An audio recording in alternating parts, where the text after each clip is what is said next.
Welcome to the English house. आज के इस वीडियो में हम 27 नवंबर का करंट अफेयर्स करने वाले हैं और आज के इस करंट अफेयर के सेशन में आपको अपडेट्स एंड एमसीक्यू दोनों ही मिल जाएंगे। तो चलिए बिना देर किए स्टार्ट करते हैं।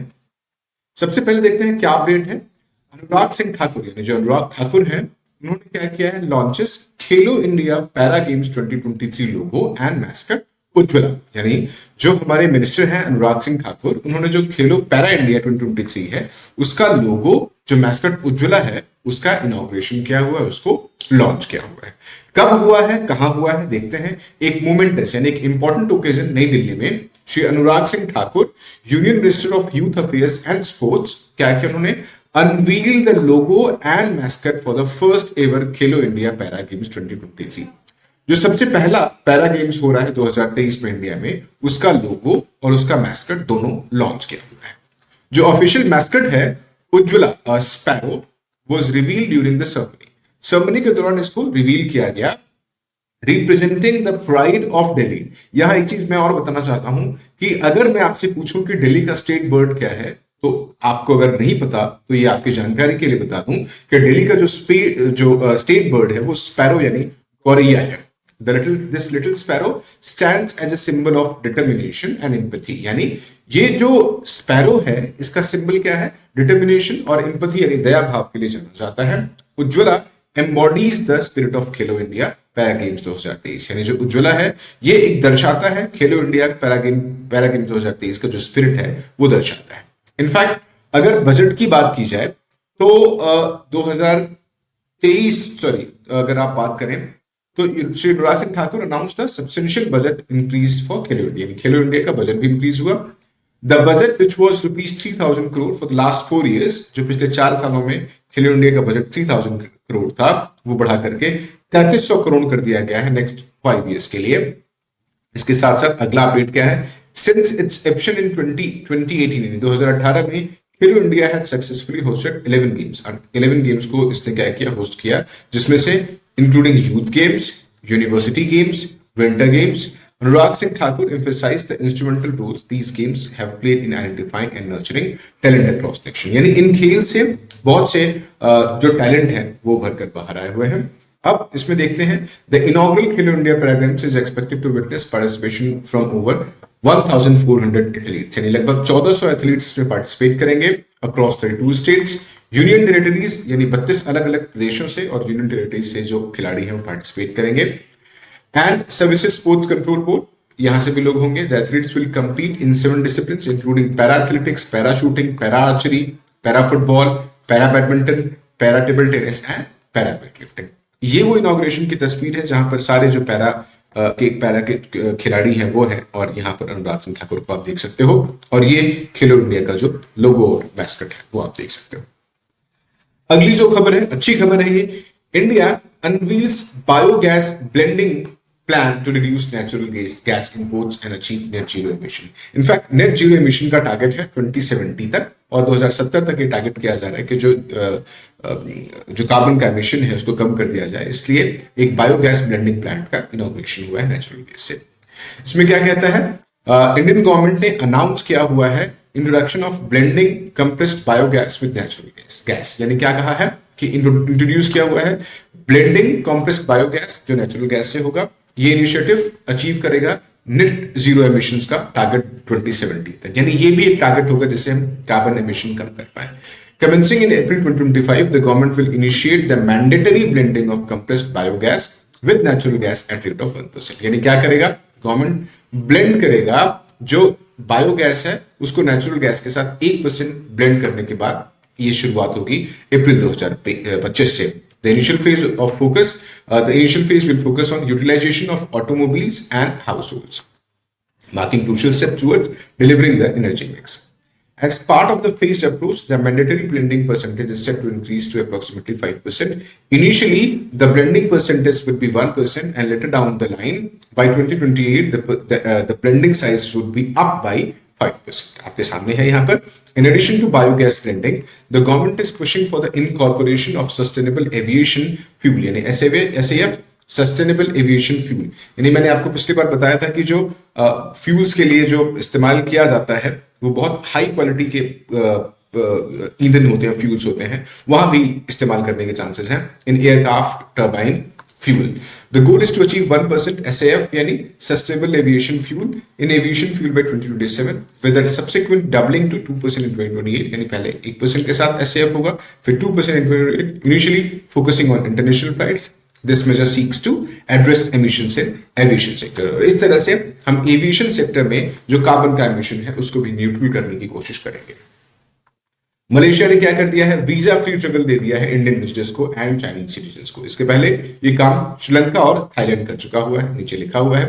इन a significant move Malaysia has joined Thailand and Sri Lanka to offer 30 days of visa free travel to visitors from India starting from December 1, यानी 1 दिसंबर से लोग विजिट कर सकते हैं। प्राइम मिनिस्टर कहां के, मलेशिया के Anwar Ibrahim also announced a similar provision for Chinese citizens while celebrating the diplomatic ties between Malaysia and China. Prime Minister Anwar Ibrahim emphasized that the visa exemption for Indian and Chinese citizens is contingent upon security clearance, यानी ये जल्दी ही security clearance के बाद ये चीजें approve कर दी जाएंगी और मलेशिया चाइना से जो लोग मलेशिया आ रहे होंगे वो वीजा फ्री ट्रेवल कर सकते हैं।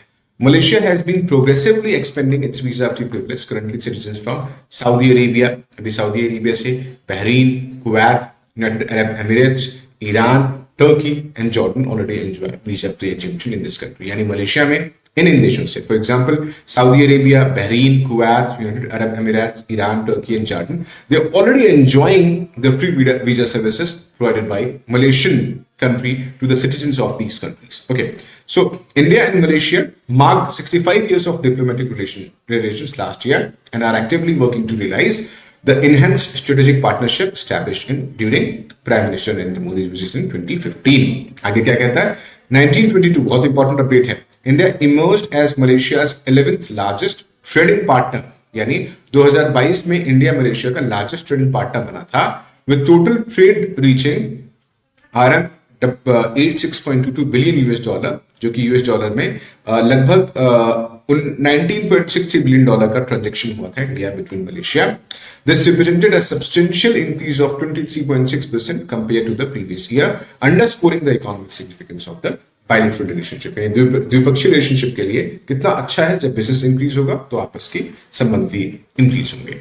Microsoft names Aparna Gupta as leader of Global Delivery Center.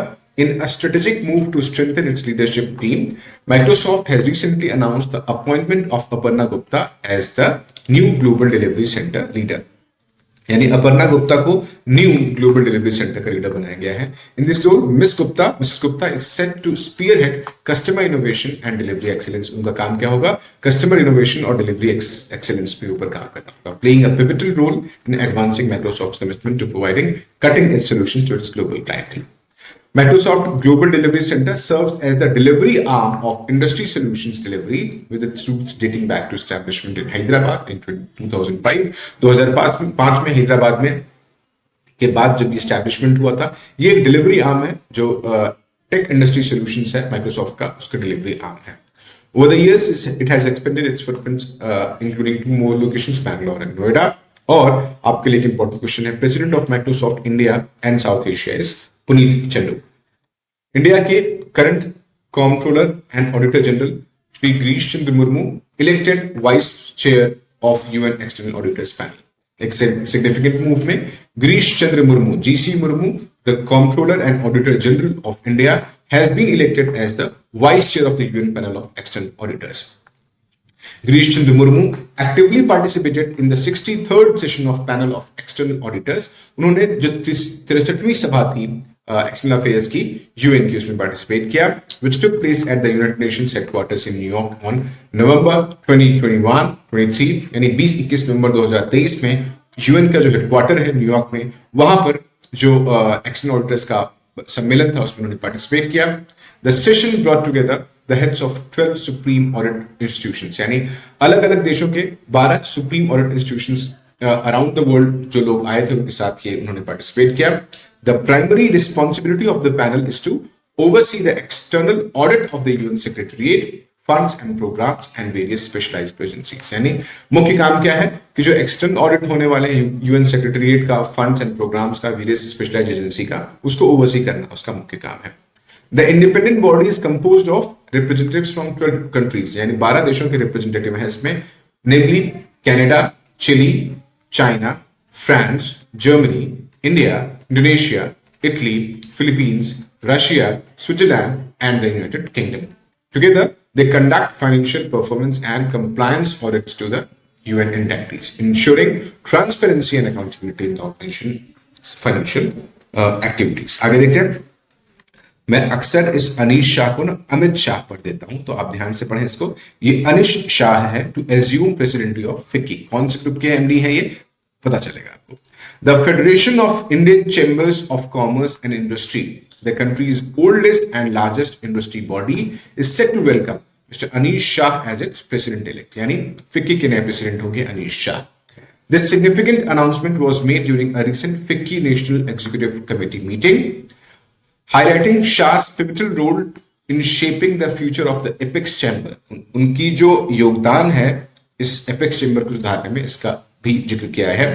Currently serving as the Senior VP, Senior Vice President of FICCI, Anish Shah is the Group CEO of Mahindra Group and the Managing Director of Mahindra and Mahindra, the parent company of the group. Anish Shah is no stranger to leadership success, holding a PhD from Carnegie Mellon Staper School of Business and a postgraduate diploma in management from the prestigious Indian School of Management, Ahmedabad. Shah brings a wealth of academic and professional expertise to his new role. आगे क्या कहते हैं? Anish Shah is poised to succeed. Anish Shah के किसको replace करेंगे? शुभ्रकांत पांडा as the president of FICCI. A transition scheduled to take place at the conclusion of 96th annual general meeting on December 8 in capital. यानी देश की राजधानी 8-9 में शुभ्रकांत पांडा को replace करके अनीश शाह फिक्की के प्रेसिडेंट बन जाएंगे. अनीश, दूसरा नाम Anish Bhanwala becomes the first Indian shooter to win a medal in 25-meter rapid fire at ISSF World Cup final. क्या है? Anish Bhanwala etched his name, यानी लिखवा दिया name in history by becoming the first Indian shooter to clinch a medal in men's 25-meter fire event at ISSF World Cup final. This accomplishment surpassed the efforts of past Indian shooters like Vijay Kumar 2009, Gurpreet Singh in 2015, who had reached the final but fell short of claiming a medal. यानी विजय कुमार 2009 में गए थे, गुरप्रीत सिंह 2015 में गए थे, qualify किया था but medal जीत के नहीं आ पाए थे. बट अनीश भानवाला ने rapid fire ISSF world cup final में medal जीत लिया हुआ है. After securing a remarkable bronze medal in the men's 25 rapid fire final at ISS World Cup final in Doha, Anish Bhanwala, the 21-year-old Indian shooting sensation, received heartfelt congratulations from Rio Olympic champion Christian bridge. यानी इसके साथ एक चीज और आपको समझने की जरूरत है कि अनीश भानवाला ने जो दोहा में इन्होंने 25 मीटर रैपिड फायर फाइनल में जो ब्रोंज मेडल जीता हुआ है, इसके साथ इनको ओलंपिक का दरवाजा भी इनका खुल गया. Despite missing the six-shooter final, the German maestro closely observed, recognizing the young Indian achievement. After finishing 22nd at the Hangzhou Asian Games, Anish rebounded by securing a Paris Olympic quota for India with a bronze medal in the Asian Shooting Championship. यानी इसके साथ साथ उन्होंने अपने लिए जो Paris Olympic होने वाला है उसका दरवाजा खोल लिया हुआ है. Changwon, Korea, just a month before his triumph in Doha. His path to the six-shooter final in Doha was no easy feat, with Anish finishing last in the qualification round with a score of 589. Shubman Gill आपको पता होगा चर्चाओं में थे, Gujarat Titans के नए कप्तान बन जाएंगे IPL 2024 के लिए. अभी उन्होंने इनका जो प्रदर्शन रहा है वर्ल्ड कप में वो भी अच्छा रहा है, एवरेज रहा है, बहुत अच्छा नहीं रहा हुआ है, बट अभी काफी चर्चाओं में शुभमन गिल. अगली खबर देखते हैं. Important news. Irish author Paul Lynch wins 2023 Booker Prize. Paul Lynch, who is an Irish author, won the 2023 Booker Prize for his fifth novel, Prophet Song, beating London-based Indian origin author Chetna Maru's debut novel, Western Lane, at a ceremony in London last time. After being honored with the award, the novel Lynch's fifth seeks to show the unrest in Western democracies and their indifference towards disasters such as implosion of Syria. The author received 50,000 euro and was presented with his trophy. The storyline of the book is set in imagined future Ireland that descends into oppressive rule. The story says that इसमें सारी story के बारे में है. अब हम कुछ questions देख लेते हैं. सबसे पहला ये है इनफैक्ट जो पॉल लिंच है, आप पॉल लिंच को इस फिगर में देख सकते हैं. चलिए, which countries are the host of the AI Safety Summit in 2024? आपके ऑप्शन है south Korea and France, Japan and south Korea, India and Sri Lanka, France and Germany. Which Indian city has been added to the UNESCO Creative Cities Network in literature category? Madurai, Kozhikode, Mysuru, and Kurnool. Costa Serena, which was flagged in India, is the international cruise liner from which country? France, USA, Italy, and Spain. Which organization has introduced a roadmap to eliminate tuberculosis in children? UNICEF, WHO, Niti Aayog, UNEP. Who is the first cricketer in the world to score 50 ODI centuries? Sachin Tendulkar, Virat Kohli, David Warner, Matthew Hayden. मुझे उम्मीद है कि आपने answer दे दिया होगा. इसका जो सही जवाब है देख लेते हैं. सबसे पहले साउथ कोरिया एंड फ्रांस, जो एआई सेफ्टी समिट होने वाला है उसमें जो पार्टिसिपेटिंग कौन कौन से होस्ट हैं, तो आपके पास साउथ कोरिया एंड फ्रांस. दूसरा क्वेश्चन था which Indian cities has been added to the UNESCO creative cities network is Kozhikode. इसके बारे में भी मैंने आपको अपडेट दे दिया था पिछले वीडियोस में. Costa Serena which was flagged of in India is the international cruise liner from which country? It is Italy. Which organization has introduced a roadmap to eliminate tuberculosis in children? Obviously, World Health Organization. And इसका जवाब आपको पता होगा, विराट कोहली. इस तरीके से आज का ये सेशन कंप्लीट होता है. मुझे उम्मीद है कि आपको पसंद आया होगा. इसका पीडीएफ लेने के लिए आप हमारा टेलीग्राम चैनल ज्वाइन कर सकते हैं.